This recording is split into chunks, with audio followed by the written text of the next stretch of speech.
Alam mo bang kahit luma na ang post sa Facebook, pwede ka pa ring nakatag doon. At kapag may mga nag-search sa profile mo, posibleng makita nila ang mga post na iyon. Sa video na ito, ituturo ko kung paano alisin ang lahat ng mentions at tags sa Facebook gamit lamang ang iyong cellphone ngayong 2026.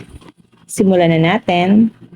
Hello guys, kung bago ka pa lang sa channel na ito, huwag kalimutang mag-like, mag-follow at i-share ang video na ito para mas marami pa tayong matulungan ngayon. Tara at ayusin natin ang inyong Facebook tags at mentions. Una, buksan lang natin ang Facebook app sa inyong cellphone.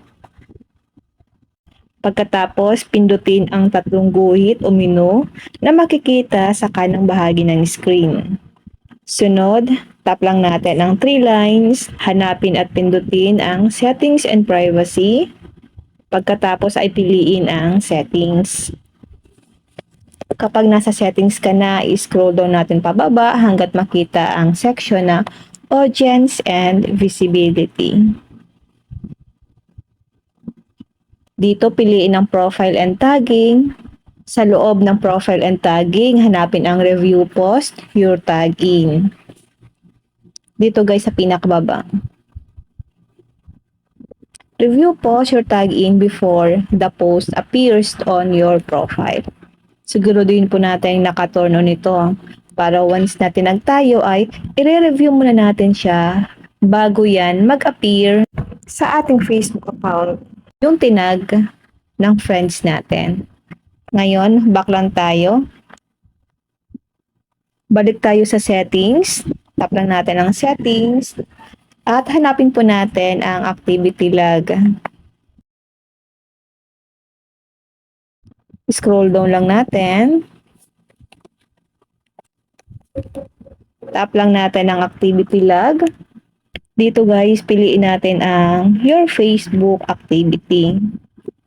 Tap lang natin ito. Pagkatapos hanapin natin dito ang activity, your tag in or post, photos, and comments you've been tagged. Tap lang natin itong manage tags. At dito guys, piliin lang natin dito ang post na gusto mong alisin ang pagkatag. Pindutin ang tatlong tuldok sa tabi ng post at piliin ang remove tag. Kapag tinag kayo guys at gusto mo itong i-delete, itap mo lang itong halimbawa itong 3 dots. Then, itap niyo po ang remove tag. Ulitin lamang ang proseso sa iba pang mga post na gusto mong alisin. Kung marami kang gustong alisin, gamitin ang filter o kaya guys, itap mo lang itong all dito kung gusto mong alisin lahat ng mga nag-mention or nag-tag sa inyong Facebook account. And tap mo ang remove tags. Kung meron nakasama dito na naka-highlight na ayaw mo siyang ma-delete, i-uncheck mo lang po itong box. Pag okay na, itap niyo po ang remove tags kung gusto mo i-delete lahat ng mga nag-mention or nag-tag sa inyo. Tandaan, kapag inalis mo ang tag mo, hindi mabubura ang post ng nag-upload. Mawawala lamang ang pagkatag ng iyong account sa post na yan.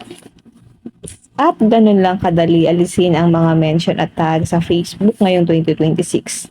Kung nakatulong ang tutorial na ito, huwag kalimutang i-like ang video at i-follow ang page para sa mas marami pang Facebook at cellphone tutorials. Mag-comment din sa comment section kung anong gusto mong susunod nating gawing video. Maraming salamat sa panonood at magkita-kita tayo sa susunod na video.